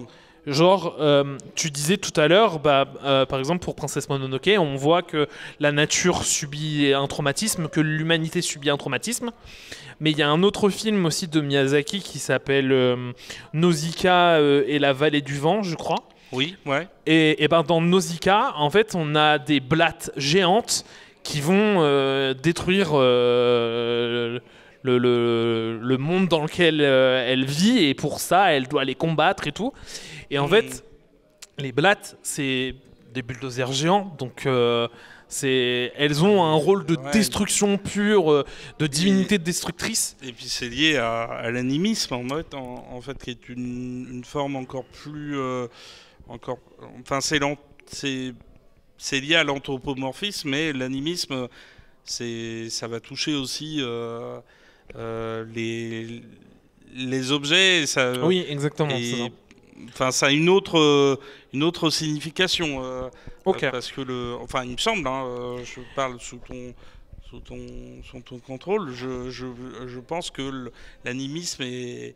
Alors, j'ai pas la définition du mot animisme. Non, mais moi aussi, donc dans l'idée, j'ai fait une petite impasse, mais en plus, moi, tu vois, je pensais à là au film le dernier, Le Garçon et le Héron. Ouais, celui-là, je l'ai pas encore vu. Dans Le Garçon et le Héron, on a un petit garçon qui vient de perdre sa mère. D'accord. Il est emmené par son père à sortir de Tokyo et aller à la campagne. Ok. Et arrivé à la campagne, il arrive dans dans la demeure familiale, qui est un manoir, et il y a une partie de la propriété qui est dévorée par la végétation, et il y a un héron qui va venir régulièrement, et plus il vient, plus il se révèle anthropomorphique.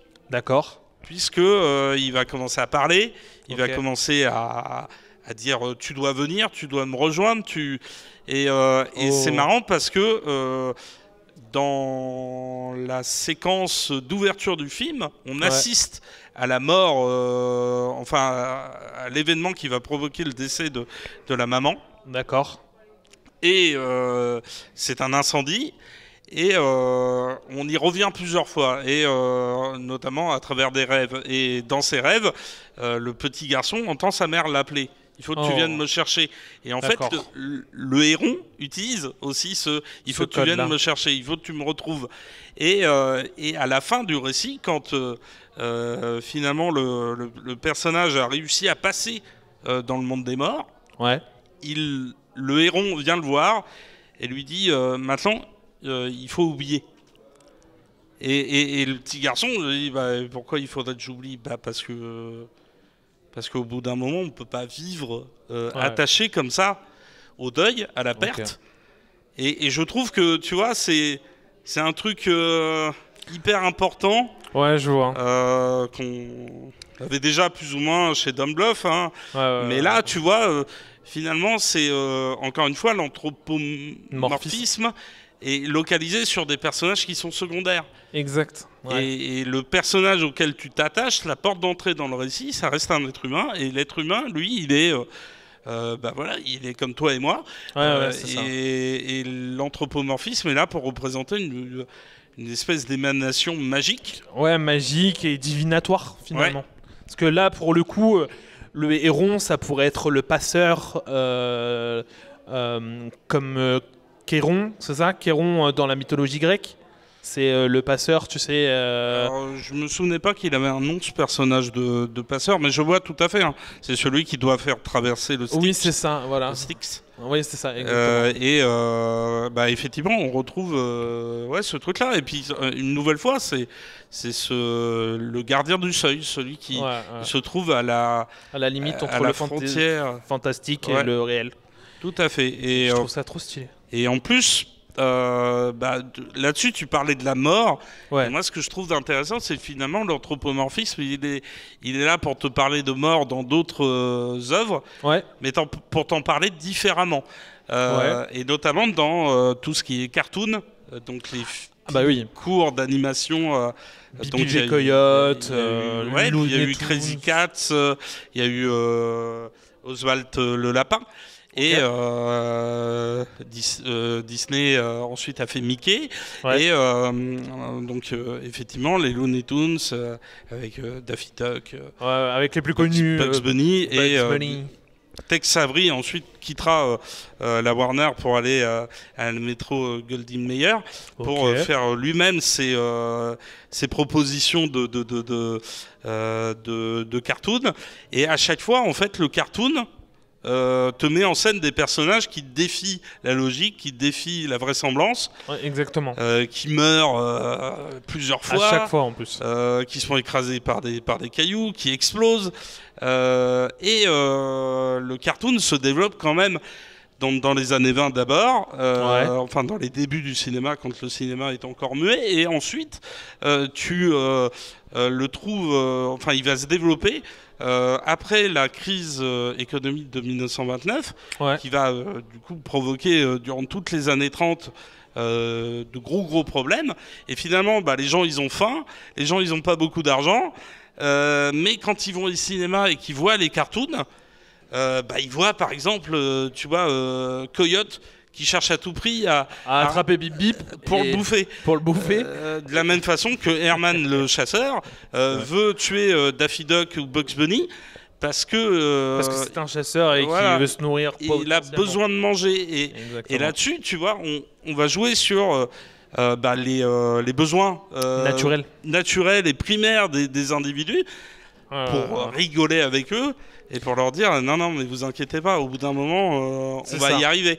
C'est ce qu'on disait tout à l'heure, du coup. En fait, ça réactive nos besoins primaires, l'anthropomorphie aussi. Ouais. Parce que là, du coup, utiliser un coyote et alors Bip Bip, je pense que c'est une autruche.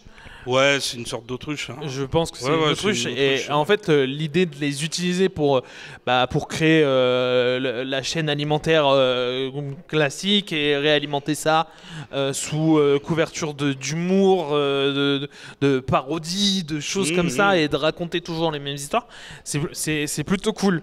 Et en plus, vas-y, termine.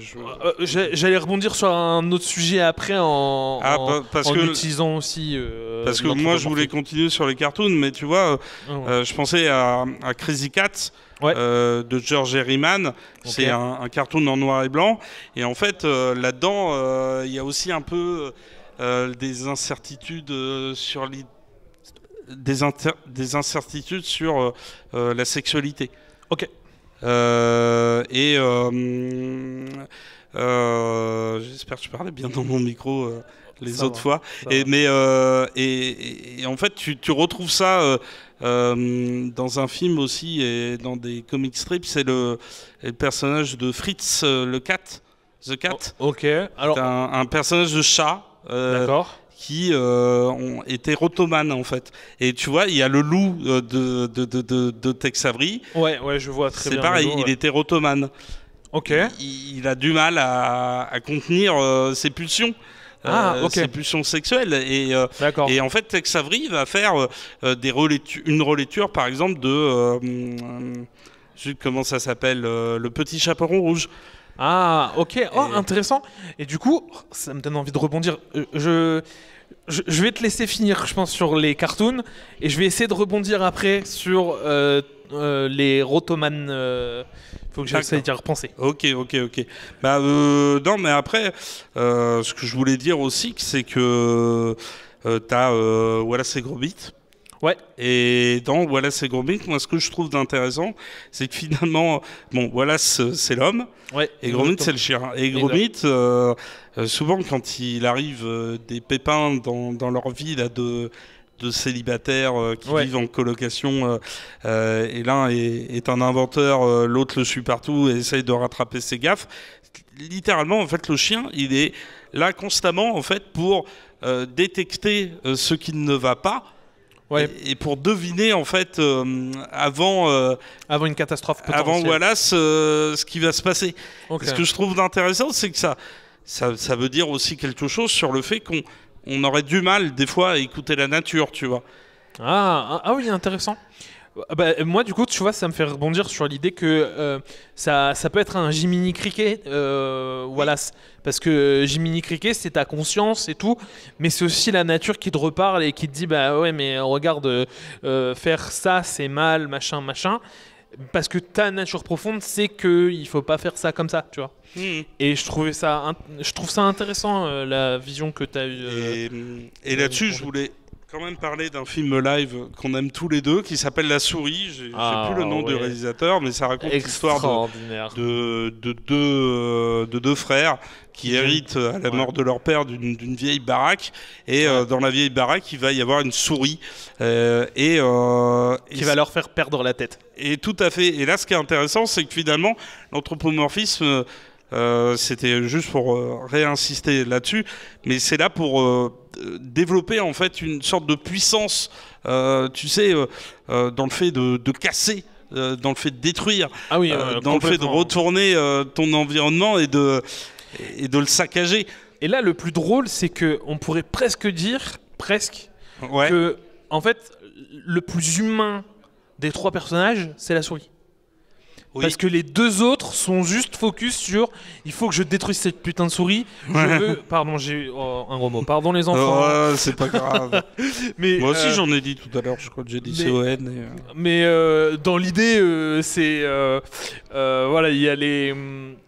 Ils veulent détruire cette souris à tout prix, au prix même de détruire une belle maison, de détruire qui pourrait leur leur apporter vie. de l'argent, et en fait les mecs deviennent complètement tarés. Hein. C'est ça, exactement. Et moi, ce que je trouve de génial, c'est que finalement le réalisateur. Puis surtout, c'est le cartoon en fait. Le cartoon, ça a eu un héritage dans le cinéma d'action et dans le cinéma d'horreur. Qui est absolument primordial, et finalement on oublie bien souvent que ce qui fait la force de ces trucs-là, c'est que tu peux casser, tu peux tout amener tant que tu l'écris correctement, parce que c'est sûr que si tu l'écris avec... Je vais pas finir ma phrase parce que j'allais encore dire un truc très grossier, mais si tu l'écris à l'arrache, c'est sûr que ça aura moins d'impact que si tu prends le temps de vouloir écrire quelque chose. Bah, tu peux tout écrire, tu peux tout réaliser tant qu'en fait tu l'utilises à bon escient et que tu veux faire passer un message. Et puis là, je rebondis sur un propos que j'avais eu la dernière fois sur Michael Bay. C'est pour ça que moi je pense que Michael Bay il est vraiment inspiré par les cartoons. C'est que finalement il s'affranchit de toutes les règles. Oui, exactement. Hormis celles qui sont celles de son art, à savoir la destruction, à savoir le fait de tout vandaliser. Et finalement, dans Transformers, il y a de l'anthropomorphisme. Parce que tu donnes vie à des voitures, qui sont censées... À des robots, alors voilà, c'est des voitures, on pourrait rêver... Mais d'ailleurs... D'ailleurs, Cars... Il avait produit, juste là-dessus, il avait produit 2 films, Les Tortues Ninja. Et Les Tortues Ninja, c'est de l'anthropomorphisme. Mais c'est de l'anthropomorphisme où tu prends en fait un truc très codifié qui est le truc de super-héros pour le faire investir par des personnages qui n'ont rien de super-héroïque parce qu'elles sont lentes, parce qu'elles sont peu agiles. Et puis qu'elles sont très mal vues par la société en général. Une tortue, c'est pas ce qui fait rêver. Un rat, c'est pas ce qui fait rêver non plus. Et pourtant, c'est des super-héros. Et d'ailleurs, là-dessus, tu vois, il y a beaucoup de films anthropomorphistes qui ont été, comment on pourrait dire, qui ont été inspirés, qui sont d'ailleurs des remakes en quelque sorte, de grands films. Hollywoodien puis surtout de grands récits qui avaient marqué les gens, parce que finalement Chicken Run, c'est la grande évasion, mais à la place d'avoir Steve McQueen qui fait de la moto, t'as des poules. Et en fait, le décor du film rappelle les camps de concentration. Oui, complètement. Dans Mille et une pattes, on reprend le récit des 7 samouraïs, des 7 mercenaires. Oh, c'est cool que... C'est cool de le voir en reprise de films qui sont pas anthropomorphiques de base et qui vont être rappelés du coup par d'autres films. Et là-dessus, tu vois, pareil, Oliver et compagnie, c'est Oliver Twist. Et quand on regarde ces Fantasia 2000, t'as un segment avec Donald et Daisy qui doivent construire une arche pour mettre tous les animaux à l'intérieur. Et finalement, c'est l'arche de Noé. Et comment le faire accéder aux enfants avec un dessin, l'anthropomorphisme, au final tu peux faire passer les choses de façon beaucoup plus parlante. Exactement. Et ce qui est, c'est l'un des intérêts en fait de cet outil. Tout à l'heure, tu voulais parler je voulais de frustration sexuelle, d'érotomanie. Exactement, parce que en fait, c'est fou, je te l'ai conseillé, mais là, il y a une série actuellement qui fait un bon buzz, une série d'animation qui fait un bon buzz, qui s'appelle Beastars. Oui. Donc disponible sur Netflix si vous voulez aller la voir. Petite promo. Mais en fait, la série, c'est exactement ça. En fait, l'animé, on va suivre un loup. On va suivre un loup, et ce loup, en fait, vit dans une société où les herbivores et les carnivores vivent ensemble. Sauf que les carnivores n'ont pas le droit de manger de viande pour que ça se passe bien dans la communauté et tout. Et le problème qu'ils ont, c'est qu'ils n'ont pas d'inhibiteur de voracité et de vouloir manger de la viande. Ils n'en ont pas. Ils doivent se limiter eux-mêmes. Et un jeune loup qui est en pleine adolescence va se retrouver au lycée avec des herbivores et va avoir un moment, une crise, où il va sauter sur une lapine. C'est Legoshi. Legoshi, exactement. Et donc Legoshi va sauter sur cette lapine, et on ne sait pas si l'action qu'il va avoir, c'est l'action de prédation de j'ai envie de manger de la viande, ou si c'est l'action de prédation de j'ai envie de coucher avec elle. Oui, exactement. Et d'ailleurs, dans la série, tous sont plus ou moins envoyés en fait à leurs propres conditions et à leurs propres pulsions qui leur viennent finalement de leur instinct. Et, exactement. Et ce qui est incroyable, c'est que tout est toujours un peu flou dans la série. Après, bon. Complètement. On pourrait citer des problèmes, mais on va pas le faire ici parce que on va parler d'anthropomorphisme et que ça serait plus évocateur de la tirer un maximum vers le haut, même si elle a beaucoup de points positifs. Mais en fait, ce qui est étonnant aussi, c'est qu'il y a dans les 2 premières saisons, et je trouve que ça marche vraiment bien dans la toute première, c'est le fait d'avoir une histoire de meurtre. Oui, on ne sait pas qui a fait ça. Exactement. Et on va suivre en fait les aventures des personnages, donc qui sont pas là pour résoudre l'énigme. Mais l'énigme, c'est la toile de fond, c'est le point de départ à tous les problèmes que vont rencontrer ces personnages dans leur lycée où il y a des animaux et où d'ailleurs les carnivores, c'est très étonnant, mais sont les plus discriminés. Oui, effectivement, c'est ça. La race qui va être le plus discriminée, c'est les carnivores, les prédateurs, parce que justement, il y a eu un herbivore qui s'est fait tuer au début, et donc ça va semer terreur, ça va semer la panique, ça va casser la société, la scinder en deux. Et en fait, ce qui est intéressant dans cet animé, finalement, c'est que tout va être relié à notre société d'aujourd'hui, de ce qui se passe aujourd'hui. Et en fait, on a les gens qui veulent nous séparer, qui veulent nous diviser, et il y a ceux qui essayent de rabibocher tout et tout ça. Et voilà. Et donc, je trouve ça vraiment très intéressant, très fun à aller voir. Et puis, la série, elle peut vraiment, embarquer son public, dans le sens où elle essaye de proposer des personnages, des character design qui vont parler en fait au public et vont te ramener aussi à ce qu'on est tous plus ou moins. Et après voilà, il faut s'attendre à avoir des personnages qui vont vivre des dramas, qui vont vivre des traumas.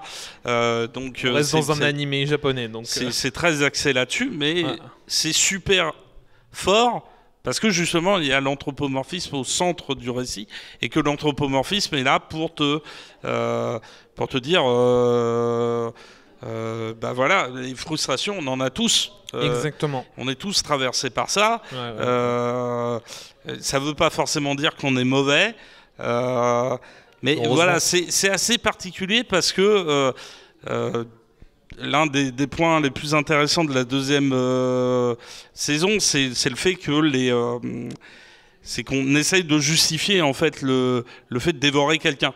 Et comme nous, on est des êtres humains, on va penser au cannibalisme, mais finalement, ils essayent de le faire sous l'angle la nécessité justifie en fait le fait d'y arriver. Et je trouve ça intéressant parce que finalement, ça nous ramène aussi à ce côté animal, à ce côté primaire qu'on a tous à l'intérieur de nous-mêmes. Parce que finalement, des fois, on ne peut pas faire autrement que de se comporter d'une certaine façon. Pas dire, je ne suis pas en train de dire qu'il faut manger son prochain, ou lui faire du mal, mais Hannibal Lecter sort de ses corps. Je pense qu'il faut savoir aussi vivre en harmonie avec ses propres frustrations. Je suis carrément d'accord avec ça. Je pense que c'est ce que dit la série. Et en plus, ce qui est intéressant, moi je vais rebondir sur la dernière phrase que tu viens de dire, il faut savoir vivre en harmonie, mais au final, grâce aux jeux vidéo que Monsieur Moix nous dit que ça nous abrutit, machin, en fait il faut savoir aussi que ça nous permet de libérer certaines émotions de frustration, comme par exemple la colère à travers Crash Bandicoot, où tu vas jouer un personnage qui est complètement cinglé, qui est complètement violent, qui va détruire tout sur son passage, qui va sauter de plateforme en plateforme pour aller récupérer une amie ou pour juste casser la gueule de quelqu'un. Un besoin de vitesse aussi, parce que ouais, c'est ça. Souvent, les petites mascottes dans les jeux vidéo, elles ont ce côté... prends-moi en main parce que je suis le personnage qui va aller vite. C'est ça, le personnage avec lequel tu vas pouvoir sauter haut, avec lequel tu vas pouvoir faire des trucs incroyables. Et donc, l'anthropomorphisme t'amène en fait à dépasser la condition. La condition humaine classique. Humaine classique, exactement. Et je suis d'accord avec ça. Et par exemple, là, sur le Créatech, là où on est, sur le festival, il y a actuellement un concours qui se fait sur un jeu qui s'appelle... mince, j'ai oublié... Animal Crossing. Merci, Animal Crossing. Et en fait, Animal Crossing, à l'intérieur, il y a de l'anthropomorphisme. Et ça, c'est intéressant parce que les personnages qui sont utilisés dans Animal Crossing, c'est des personnages anthropomorphiques, des petits animaux, qui ont tous un détail humain qui leur est rattaché. Par exemple, il y a un tanuki à l'intérieur qui, lui, est cupide. Il y a d'autres personnages, alors moi, j'y ai pas joué beaucoup, j'y ai joué vite fait. Et je me rappelle que toi, en tant que personnage principal, t'es un humain qui vient dans une ville ou dans une île. Dans Animal Crossing New Horizons, c'est sur une île que ça se passe, et tu vas devenir un maire, tu vas devoir prendre le contrôle de la ville et tout, en faisant des actions simples. Et donc en fait, le jeu t'amène à du calme. Oui. Contrairement à d'autres jeux où tu prends des personnages qui sont... Sonic, par exemple, tu vas à 2000 à l'heure. Sonic, le but, c'est d'aller vite, c'est d'aller fort. Ouais. Tu vas prendre Crash Bandicoot. D'ailleurs, c'est pour, on va dire, faire un lien avec, on va dire, des éléments de com. Mais Sonic, donc, c'était Sega. Ouais, Sega, aujourd'hui, c'est un peu disparu parce que ils font plus de consoles en tant que telles, comme Nintendo, comme PlayStation ou comme Microsoft, mais ou comme Sony. Parce que PlayStation, c'est le nom de la machine. Excusez-moi pour ceux qui s'y connaissent plus que moi. Et dans la pub Sega emblématique, il y avait Sega, c'est plus fort que toi. Ah oui. Ah, c'est vrai. Façon de dire, si tu prends en main notre console et nos jeux, et donc Sonic, par extension, exactement. Et tu vas exploser, tu vas devenir plus grand, tu vas devenir meilleur que ce que ta condition humaine peut te donner. Par opposition à ce que faisait Nintendo à l'époque. Exactement, parce que Nintendo a beaucoup plus de jeux où on va être un peu plus calme, plus familial, plus convivial et tout ça. Alors après, je dis pas que Sonic c'est pas convivial et que c'est pas familial, hein, au contraire. Hein, et à l'époque, oui, il y avait vraiment cette idée-là et que c'était dans cette fameuse guerre des consoles entre Nintendo et Sega. Exactement. C'était l'idée. Nous, on est beaucoup plus adultes, beaucoup plus adolescents. Exactement. Au moins. Donc ça permettait justement de. C'est ce qui a fait perdre la guerre des consoles à Sega, hein, au final, hein, parce que Nintendo a eu le monopole familial explosif. Enfin bref, ça sera un autre débat, on en parlera beaucoup plus tard, possiblement, pas dans ce podcast-là, dans un autre podcast peut-être. Mais voilà, et en fait, je trouve que c'est super intéressant parce que l'anthropomorphisme te donne beaucoup d'informations, beaucoup de choses, et c'est pas que lié à l'enfance finalement.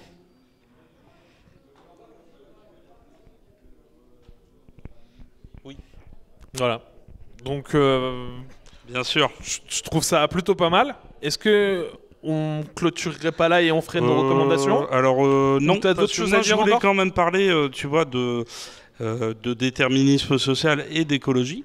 Ah oui, effectivement. Parce que, alors moi, je vais peut-être commencer par le déterminisme social et je terminerai par l'écologie parce que je pense que j'ai plus de choses à dire que toi sur l'écologie, et le déterminisme social peut juste nous permettre de confronter un peu nos idées. C'est-à-dire que Babe, Chris Noonan, hein, le réalisateur du premier, c'est Chris Noonan. Le producteur, c'était George Miller, et George Miller, il va faire le deuxième. Babe 2, un cochon dans la ville, et Babe 1, c'était un cochon qui veut devenir berger. Ah, c'est ça les titres ? Oui. Et donc dans le premier, on a cette lutte contre le déterminisme social. Complètement. C'est pour dire que voilà, tu n'es pas obligé de rester ce que tu es né. Et tu n'es pas obligé de, par rapport à ton origine, de rester un individu qui sera stigmatisé va avoir une utilité secondaire dans le groupe. Exactement. Parce que là, c'est vraiment le propos, et d'ailleurs, c'est un propos qui peut faire référence à La ferme des animaux de George Orwell. Ouais. Mais le deuxième éclate complètement en fait les limites du premier. Oui. En transportant en fait l'action dans une ville un peu, on va dire, fantasque. Moi, ça me fait penser au fait que quelque part, on va vers la ville pour au final, à un moment, se dire, on va y revenir. Oui. On va revenir à la campagne. Exactement. Parce que finalement, la ville n'est pas faite pour nous. Et moi, ça me fait penser à un autre film que George Miller a fait, qui est Fury Road. Mad Max Fury Road, le 4e Mad Max. Il faut que tu me le replaces. Attends, c'est certainement l'un des meilleurs films de tous les temps. Donc oui, je le replace. Et moi, ce qui me plaît là-dedans, c'est que là où beaucoup de personnes voient, on va dire, un truc scénaristique un peu faux, un peu toc, en mode le récit ne va nulle part et finalement nous fait revenir au point de départ. Moi, je me dis, finalement, on sort de la zone de confort, mais aussi pour comprendre que des fois, faut savoir revenir au point de départ. Oui, ouais, c'est parce vrai. Que le point de départ, c'est l'endroit où véritablement tu vas pouvoir changer les choses. Oui, effectivement. Et que là, dans le deuxième Babe, on a cette lecture qui consiste à dire, dans la grande ville, on n'est pas accepté, on n'est pas reconnu. Exactement. On ne nous laisse pas vivre. Et donc c'est quelque part une critique du déterminisme social. Et là-dessus, on revient à la campagne, tous ensemble, dans une espèce d'exode, mais à l'envers. Ouais, complètement. Pour construire une société idéale. Effectivement, parce que du coup, dans Babe 2 que j'ai découvert hier, merci.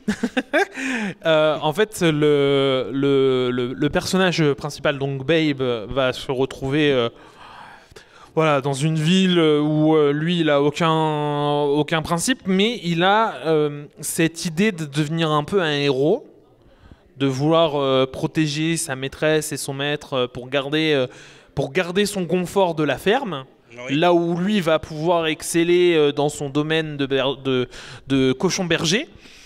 Et en fait, ce qui est intéressant, c'est que vraiment le personnage va devoir à nouveau évoluer tout en utilisant tout son environnement et toutes les personnes qui sont à sa disposition, enfin tous les animaux qui seront à sa disposition, parce que chacun d'entre eux va lui apporter une évolution importante.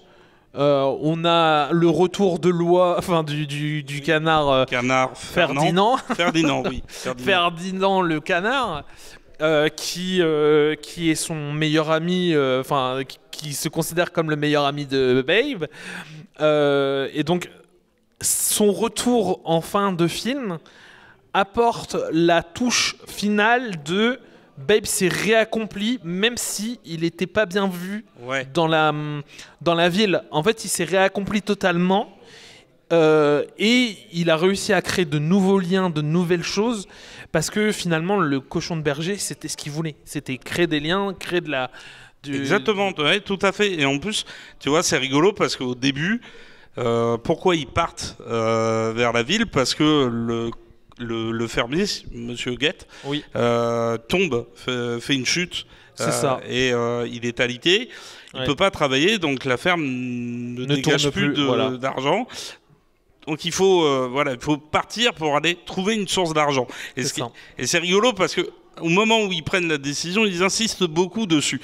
Il y a le personnage très gaguesque de la fermière qui répète plusieurs fois, il y a un gros cachet. Gros cachet, tu vois. Un gros cachet, et elle le souligne avec le doigt. Ouais, un gros cachet. Hein. C'est ça, et donc là, on a ce truc de dire, voilà, l'intérêt, c'est l'argent.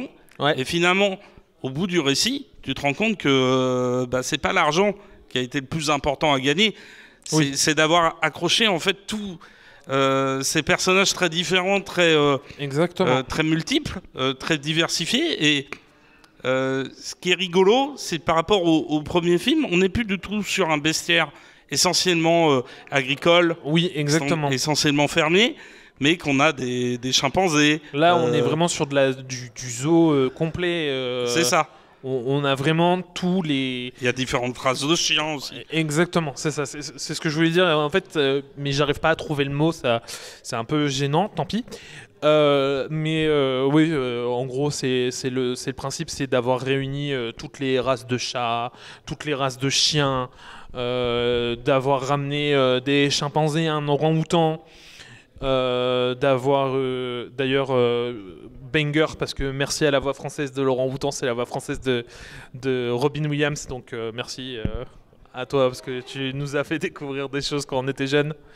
Et puis c'est deux films qui sont très très fantaisistes, très décalés. Complètement. Il y a aussi là un héritage du cartoon, avec notamment un final où on débarque dans un truc et il faut ça court dans tous les sens. Ça court dans tous les sens. Il se passe 10 000 trucs. Les plans sont complètement fous. Et à côté, il y a cette très belle séquence où on se rapproche les uns des autres pour essayer d'avoir un logis commun, jusqu'à ce que on vienne nous déloger. Cette scène est... Ce que je trouve d'incroyable, c'est que là-dedans, tu as une critique du fascisme. Exactement. Une critique de la société qui est construite sur des normes. Puis il ne faut pas y toucher. Et puis on ne peut pas faire de bruit. On ne peut pas... on peut pas déranger à la société parce que sinon, tu es un exclu et tu dois partir. Et donc, Babe devient un squatter, mais finalement, après avoir été mis à mal... il va réussir à rebondir correctement, pour révolutionner le truc. Alors ce qui est rigolo, c'est que finalement, c'est une révolution qui les ramène à leur point de départ. C'est ça. Et ça finit sur une véritable utopie. C'est la ferme des animaux, mais en version utopiste, pas dystopique. Exactement, parce que vraiment la fin est vraiment belle. L'argent utilisé pour la vente d'un hôtel qui abritait tous les animaux va apporter l'argent nécessaire pour garder la ferme. La ferme va être de nouveau utilisable, et là c'est le bonheur, parce que tous les animaux redeviennent à leur place. Ouais. Alors qu'avant, ils avaient plus de place. Dans tout le film, on va découvrir une petite chienne qui est tout en rose. C'est un caniche royal, je crois. Véritable harmonie. Exactement. Et ce personnage te dit, oui, mais moi j'ai plus de chez moi. Ma maîtresse, dès qu'elle a vu que j'étais plus vieille, que j'étais devenu moche, elle m'a dégagé et elle a pris quelqu'un de plus jeune, plus beau. La société de consommation en prend une claque parce que du coup c'est montré que on jette les objets quand ils sont plus quand ils sont plus à notre goût. L'être vivant est périssable. C'est finalement comme un objet. Dès qu'on n'en a plus l'utilité, on s'en débarrasse. Et en plus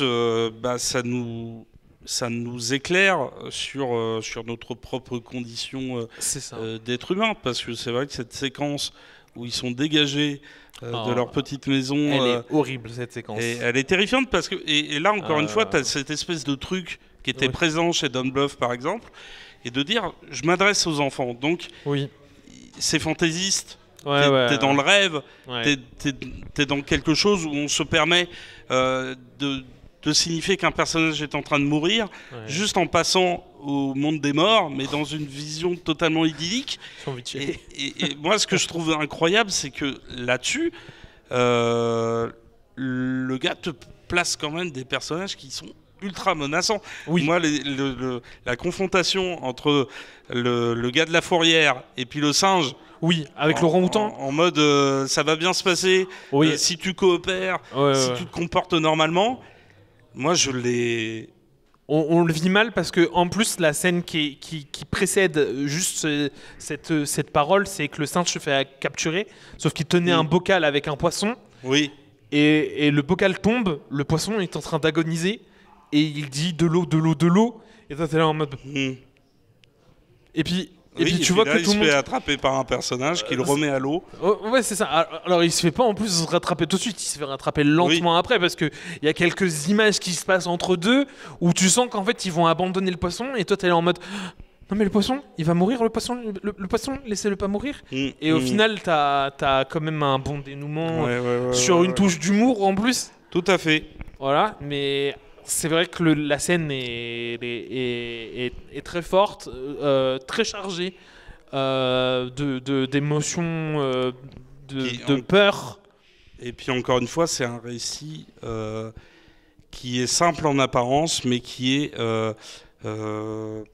complexe. Et la symbolique, elle est complexe, elle est riche. Et moi, moi là-dessus, je vais dire, on va peut-être passer à la conclusion. Alors, avant de faire une recommandation, c'était juste pour dire que l'anthropomorphisme, effectivement, c'est pas qu'une invitation à l'enfance. Exactement. C'est derrière l'invitation à l'enfance, c'est tu passes. Il y a toujours au moins deux visionnages à faire sur un film anthropomorphique. C'est-à-dire même en faire plusieurs, parce que c'est vrai que c'est moi quand j'ai revu Brisby, tu vois, hier, ou quand j'ai revu les deux Babe, je savais que c'était des grands films, je savais que c'était des films qui étaient stimulants, mais en fait quand tu les revois, tu revois mille petites choses. C'est des aquarelles, alors à la fois de couleurs quand tu regardes un film notamment d'animation, mais il y a aussi ce truc très chargé en thématique, en émotion, en petits sujets qu'on te place l'air de rien, et qui quand tu y repenses, tu te dis ah oui mais ça voulait dire ça, et puis ça évoquait tel truc, et donc moi ça m'a fait ça m'a transporté, et tout ça pour dire que ça fait selon moi ça te fait grandir, mais ça te fait passer ça te fait passer à l'âge adulte, quoi. C'est comme un moyen de c'est pas qu'un film enfantin. C'est comme un moyen littéral de dépasser sa propre condition de spectateur, mais pour aller vers une sorte de compréhension spirituelle, une compréhension plus fine de la vie, de l'existence. Exactement. C'est une ouverture de l'âme. Exactement. Et moi, en recommandation, je dirais juste qu'il faut regarder les 2 Happy Feet. Parce que, comme pour Babe, George Miller, avec sa scénariste Judy Morris, je crois, qui jouait d'ailleurs dans un film d'attaque animale, Razorback. Elle se faisait dévorer par l'espèce de cochon tueur et c'est très amusant parce que c'est elle qui a fait le scénario pour le 2e Babe et qui a fait les scénarios de Happy Feet 1 et 2. Et là-dessus, elle a aussi réalisé apparemment des séquences du premier Happy Feet. Et dans le 2e Happy Feet, comme pour le 2e Babe, on expose en fait les limites du métrage. Ça raconte l'histoire d'un petit pingouin qui est mal dans sa peau, qui a des difficultés à s'intégrer. Et dans le 2e film, sa tribu de pingouins, elle est bloquée dans un endroit et il faut permettre à la tribu de pingouins de s'en sortir et de pouvoir continuer sa migration, son exode. On retrouve là encore une thématique religieuse. Et on a la connexion entre l'infiniment grand et l'infiniment petit. Et l'infiniment petit, c'est 2 petites crevettes qui sont jouées respectivement par Matt Damon et Brad Pitt. Et ces 2 petites crevettes, elles sont rigolotes parce qu'elles sont toutes petites et qu'il leur arrive plein de trucs incroyables.